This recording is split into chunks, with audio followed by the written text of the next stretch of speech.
What happened to Laura? 1 week before she would receive the first vaccine, she had a little cold.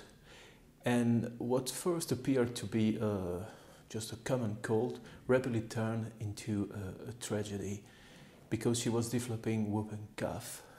We didn't know it. And she died from pertussis at the age of 83 days. There were 2 campaigns from the public health authorities in Belgium in 2009 and 2010 entirely devoted to whooping cough. And I cannot explain why, but nobody haven't seen anything about it.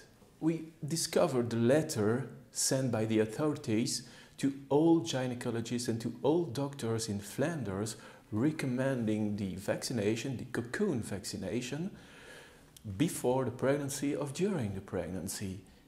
And I still don't know why we haven't seen anything about it. And we haven't never been told about it as well. So what we're doing today is we are raising awareness about pertussis because we cannot accept that one more child would die on a vaccine-preventable disease.